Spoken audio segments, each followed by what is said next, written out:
Back here on CBS Sports HQ, never too early to look ahead to next year's national championship. You should take a look at the odds to win it all. And these odds are in line with recruiting rankings. According to 24/7 Sports, Georgia, the top-ranked recruiting class, followed by Alabama and then Texas. Georgia, the odds-on favorite to win it at plus 350. Back here with Bryant McFadden and Barrett Sallee here on CBS Sports HQ. And look, this will be a new era in 2024. It will be a 12-team playoff. And there's a lot of changes next season in college football, right? We have these super conferences, the Big Ten, the SEC. Yep. The SEC will have 16 teams. Texas and Oklahoma, welcome to the SEC. The Big Ten will have 18 teams. Welcome Washington, Oregon, USC, UCLA. No divisions in either conference. There will be on-campus first-round playoff games. You want to talk about what you're looking forward to? A playoff game that's going to be bonkers on a campus? I mean, that's going to be crazy.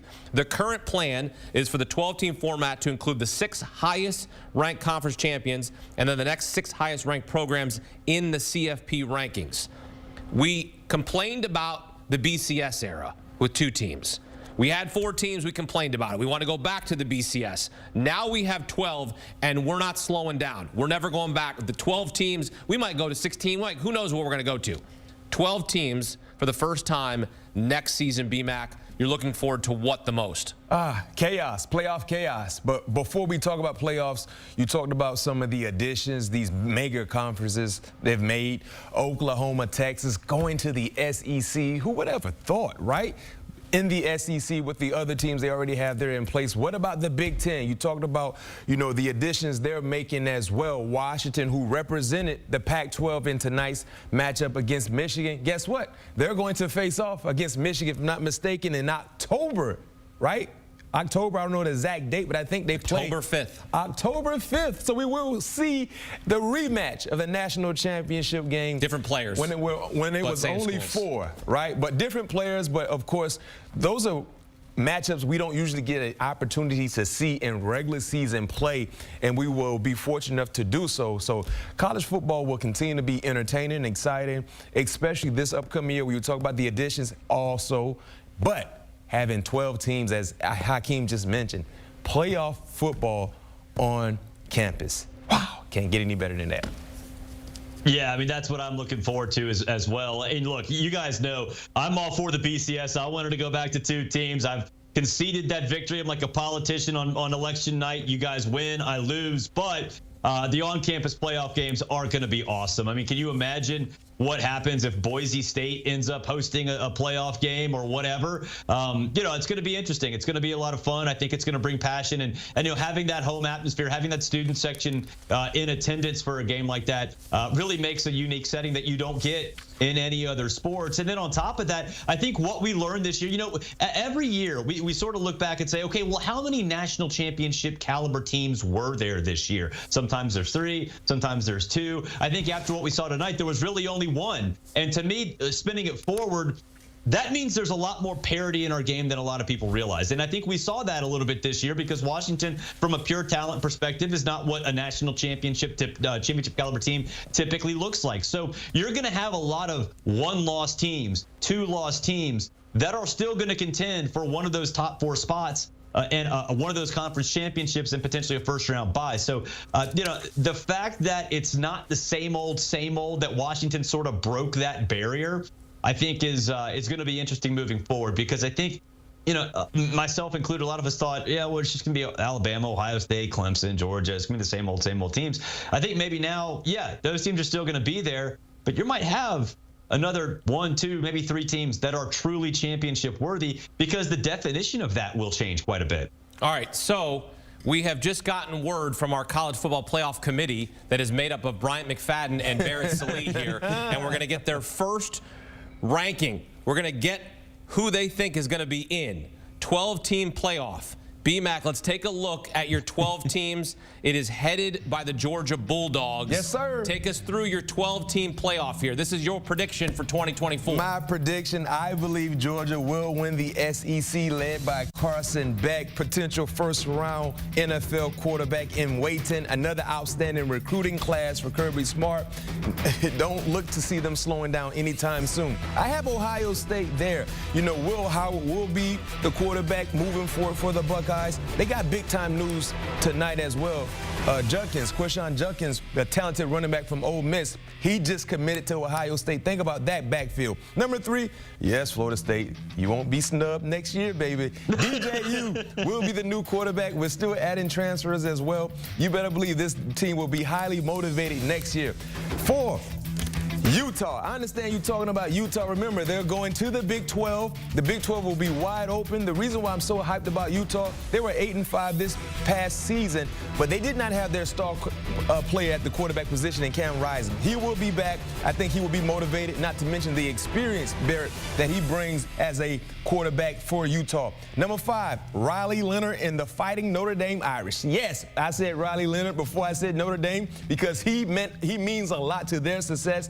One of the more talented, mobile, athletic quarterbacks in college football. He really had Duke playing high-level football. Of course, when the injury happened, I think it was an ankle injury, their offense was never the same. But with him being healthy for Notre Dame, look out. 6, Alabama, Jalen Milroe, one of the more athletic quarterbacks in college football. I think he gained a lot of experience this past year. When you talk about adversity, he just needs to be more polished in throwing the football, working from the pocket. I think he will continue to develop. I have them 6. 7, Texas, Quinn Ewers. At 8, Michigan. My concern with Michigan, we might see a turnover.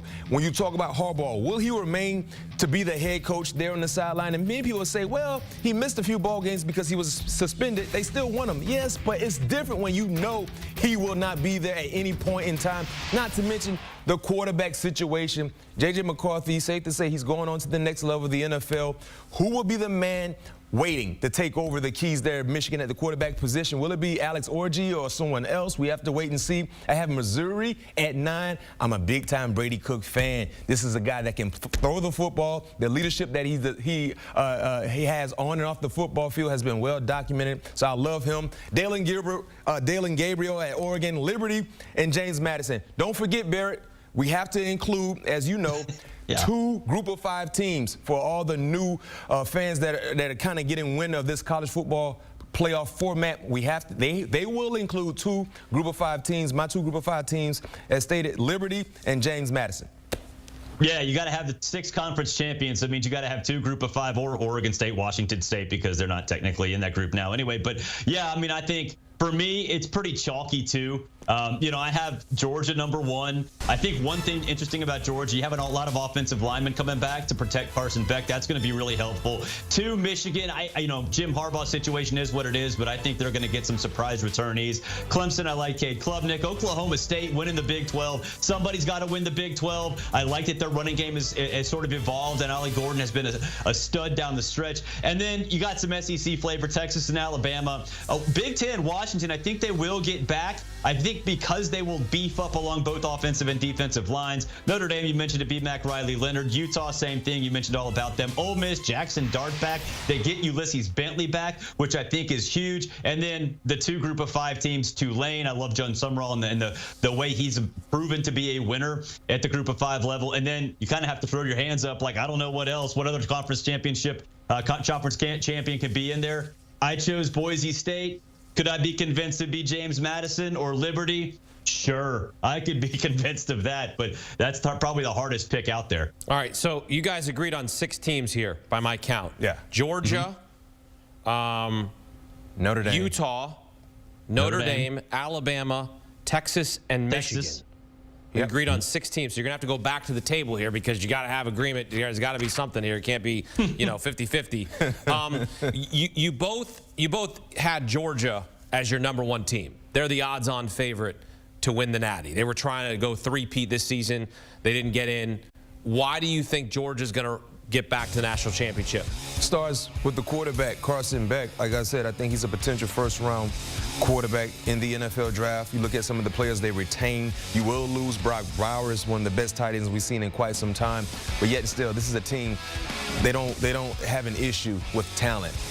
Continuing to recruit at a high level. They're getting transfers into the program as well. Defensively, there will be another star-studded, dominant unit on that side as on the football field. The way they run the football, they're going to get back to being that old school, running down the teeth of your defense type offense, in my opinion, when you look at the backs that they have. So I love Georgia. I love what they've been able to do. That's my best bet to win, plus 350. Still some juice in that orange as well. Yeah, I'm going to pick Georgia to win the national championship as well. I think the odds maybe not worth a little bit of a flyer. The best bet, though, is at plus 1,600, and that's Lane Kiffin and the Ole Miss Rebels. Jackson Dartback is huge. The wide receiving core is back. And then, yeah, Quinshon Judkins is gone. I think that might be addition by subtraction from a locker room harmony perspective. They get Ulysses Bentley. He announces he's coming back today. So I think that Ole Miss offense is going to be much improved. Lane has made that a destination for all kinds of transfers. I think that'll continue. So plus 1,600 for Ole Miss. I think they're going to get in. I'd be surprised if they don't. And that's the kind of team that's dangerous once they get in to make some noise. Wow. BMAC going chalk. Barrett giving you an off-the-radar, somewhat off-the-radar. Barrett's believing it in the Lane train. The Lane train, baby. Huh. I don't know about It's going to happen one of these days. Might as well be next year. Or it might go off the rails. We'll see here what happens with that as we look ahead to our first 12-team playoff beginning in 2024. Barrett Sallee, Bryant McFadden here on CBS Sports HQ. And coming up on Tuesday night, join Bryant McFadden and Ryan Wilson for an NFL mock draft special, 9 p.m. Eastern time. What should the Bears do with the number 1 pick? Should they trade out for the second year in a row? Among the bevy of big offseason decisions around the league, 9 p.m. Eastern right here on CBS Sports HQ.